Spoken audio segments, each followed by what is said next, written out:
दोस्तों, दुनिया में सबको भरपेट खाना मिले और जो खेतों में उगाया जा रहा है उसे सुरक्षित रखा जा सके, ये बहुत बड़ी समस्या है। अकेले भारत में हर साल बिना रख रखाव के अरबों रुपए का अन्न बर्बाद हो जाता है। कभी सूखे से बिना पानी फसलें सूख जाती हैं, तो कभी बाढ़ के सैलाब में खेत के खेत बर्बाद हो जाते हैं। जैसे जैसे आबादी बढ़ रही है, वैसे वैसे मांग भी बढ़ रही है।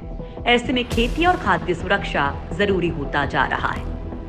भारत ही नहीं, दुनिया का लगभग हर देश इन समस्याओं से जूझ रहा है। लेकिन युवा किसानों का देश कहे जाने वाले इजराइल ने खेती से जुड़ी कई समस्याओं पर न सिर्फ विजय पाई, बल्कि दुनिया के सामने खेती को फायदे का सौदा बनाने का उदाहरण रखा। 1950 से हरित क्रांति के बाद इस देश ने कभी पीछे मुड़कर नहीं देखा। दुनिया के जिन देशों में कृषि कमाई का बड़ा जरिया है, वहां तकनीक ने अहम भूमिका निभाई है। इजराइल कृषि तकनीक में सबसे आगे है। बहुत कम सिंचाई वाली जमीन के बूते इजराइल दुनिया के 10 बड़े उत्पादकों में है। जबकि भारत, जिसे कृषि प्रधान देश कहा जाता है, वहां खेती और किसान दोनों ही बदहाल हैं। आखिर इजराइल कैसे बना खेती का किंग? दोस्तों, आप लोगों को जानकर हैरानी होगी कि इजराइल में महज 20% जमीन ही खेती के लायक है। इसके बावजूद भी यहाँ नई और आधुनिक तकनीक का इस्तेमाल करके दुनिया भर में मिसाल पेश की गई है। इजराइल को युवा किसानों का देश भी कहा जाता है। इस देश ने खेती से जुड़ी कई समस्याओं पर न सिर्फ विजय पाई है, बल्कि दुनिया के सामने खेती को फायदे का सौदा बनाकर पेश कर दिया। अन्न उत्पादन और उसके रखरखाव के लिए पूरे विश्व में इजराइल की तूती बोलती है। इजराइल फल और सब्जी का निर्यातक देश है। इजराइल में ड्रिप सिंचाई पद्धति से बड़े पैमाने पर फल और सब्जी की खेती की जाती है। आइए आप लोगों को बताते हैं कि वो कौन सी तकनीक है जिसे अपनाकर इजराइल आज खेती के मामले में दुनिया पर राज कर रहा है। ड्रिप इरिगेशन तकनीक। ड्रिप इरिगेशन का इस्तेमाल करके पानी और पैसा दोनों बचाया जा सकता है। इस तकनीक में ड्रिप को धीमा और संतुलित कर दिया जाए तो उत्पादन क्षमता बढ़ सकती है। इजराइल की सिंचाई तकनीक अब कई देशों में इस्तेमाल की जा रही है। इजराइल से बाहर लगभग 700 ऐसे किसान परिवार हैं जो इस विधि से साल में अब 3 फसलें पैदा कर रहे हैं, जबकि सिर्फ पहले एक बार ही होता था। अन्न संरक्षण तकनीक। दोस्तों, भारत में हर साल इतना अनाज बारिश और रखरखाव के अभाव में सड़ जाता है जितना अनाज गरीब देश उगा भी नहीं पाते हैं। लेकिन इजराइल में आधुनिक तकनीक का इस्तेमाल करके अनाज को सुरक्षित रखने के लिए एक अन्न कोष का निर्माण किया गया। ये एक तरह का बैग है जिसका निर्माण international food technology consultant professor Shlomo नवारो ने किया।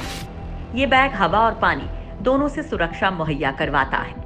दरअसल 50% से ज्यादा फसलें उत्पादन के बाद कीड़े और फफूंद की वजह से सड़ जाती है। ऐसी स्थिति में अन्न कोष कारगर साबित हो रहा है।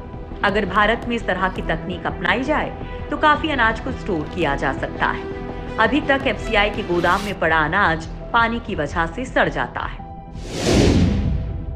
गर्मी में आलू पैदा करने की तकनीक। लगभग 30 साल के रिसर्च के बाद हिब्रू विश्वविद्यालय के प्रोफेसर डेविड लेवी ने आलू की एक ऐसी प्रजाति का आविष्कार किया था जो कि भीषण गर्मी में भी पैदा होती है। आलू दुनिया में खाई जाने वाली प्रमुख खाद्य फसलों में से एक है। गर्मी में इसकी पैदावार नहीं हो पाती थी, लेकिन इस तकनीक से अब ऐसी जगहों पर भी आलू की बढ़िया पैदावार हो रही है और किसान लाभ कमा रहे हैं। ये इजराइल की फसल पैदा करने वाली कुछ ऐसी तकनीक हैं जिसे भारत को अपनाना चाहिए। इसके अलावा इजराइल में जमीन की कमी है और इस कमी को भी इजराइल ने दूर कर लिया है। इजराइल में वर्टिकल खेती की तकनीक को विकसित किया गया है, जिसके लिए जमीन नहीं बल्कि दीवार की जरूरत होती है। भारत में खेती क्यों है बदहाल? दोस्तों, खेती के मामले में इजराइल आगे क्यों है, ये तो आप लोगों ने जान लिया। अब ये भी जान लीजिए कि जमीन की कमी ना होने के बावजूद भी हम खेती के मामले में पीछे क्यों हैं। दरअसल इजराइल में 5 यूनिवर्सिटी कृषि रिसर्च पर केंद्रित हैं। भारत में कृषि रिसर्च बेहद पिछड़ी है। भारत में कभी भी विशाल समुद्र तट के इस्तेमाल के लिए भी कदम नहीं उठाए गए। यूरोपीय देशों की आबो हवा ज्यादा फसलों के लिए मुफीद नहीं है, लेकिन इसके बाद भी इस कमजोरी से पार पाने के लिए यहाँ प्रयोगों का सहारा लिया गया। जबकि भारत का मौसम खेती के लिए मुफीद है। लेकिन इसके बाद भी यहाँ खेती के नाम पर प्रयोग केवल नाम मात्र के हैं। देश के अधिकांश हिस्सों में पारंपरिक खेती है। उत्तरी हिस्से में प्रयोग हुए और उसके अच्छे परिणाम भी मिले। लेकिन यहाँ भी 2 दशक से हालात बदतर हो रहे हैं। भारत में जमीन की कोई कमी नहीं है, लेकिन प्रति एकड़ उत्पादन क्षमता बेहद कम है। उर्वरकों का अत्यधिक इस्तेमाल भी जमीन की उत्पादन क्षमता को प्रभावित कर रहा है। हालांकि जब से पीएम मोदी ने देश की सत्ता संभाली है, तब से इजराइल और भारत के बीच इस तरह के करार हुए हैं, जिससे भारत में भी खेती की हालत सुधारने में इजराइल मदद कर रहा है। देश में कई जगहों पर इजराइल की तकनीक पर खेती शुरू हुई है। पिछले साल ही झारखंड सरकार ने अपने यहाँ के कुछ किसानों को इजराइल भेजा था। ये किसान वहाँ की तकनीक की मदद से फसल तैयार करने में लगे हैं। हालांकि सरकार को इसमें आगे आकर किसानों को प्रोत्साहित करना होगा, फसलों पर रिसर्च के लिए काम करना होगा। खेती के मामले में भारत से क्यों आगे है चीन? दोस्तों, भारत की तरह ही चीन भी एक कृषि प्रधान देश है, लेकिन आज अर्थव्यवस्था के मामले में चीन भारत से कई मायनों में आगे है। दोनों ही दुनिया के सबसे ज्यादा जनसंख्या वाले देश हैं। फिर भी चीन कृषि मामले में भारत से बहुत आगे हो गया है। ऐसे में हम चीन से सबक सीख सकते हैं। चीन का सिंचित क्षेत्र अपने कृषि क्षेत्र का केवल 41% है, तो भारत का 48%। चीन का बुआई का इलाका 16.6 करोड़ हेक्टेयर है, तो वहीं भारत के 19.8 करोड़ हेक्टेयर। इसके बाद भी चीन ने अपना कृषि उत्पाद 1.367 अरब डॉलर तक पहुंचा दिया है, जो कि भारत के उत्पादन से 3 गुना है। कृषि प्रधान देश भारत में किसानों की हालत कितनी बदतर है, ये किसी से छुपा नहीं है। सुविधाओं के नाम पर भारत में किसानों को कुछ नहीं मिलता है, लेकिन चीन में किसानों को मिलने वाली प्रोत्साहन सुविधाएं, जिसे प्रोड्यूसर सपोर्ट एस्टिमेट्स यानी PSE से नापा जाता है। चीनी किसानों को मिलने वाला प्रोत्साहन भारतीय किसानों से बहुत बेहतर है। साल 2018-19 में चीनी किसानों को ये भारतीय किसानों की तुलना में 3 गुना से कुछ ही कम मिला था।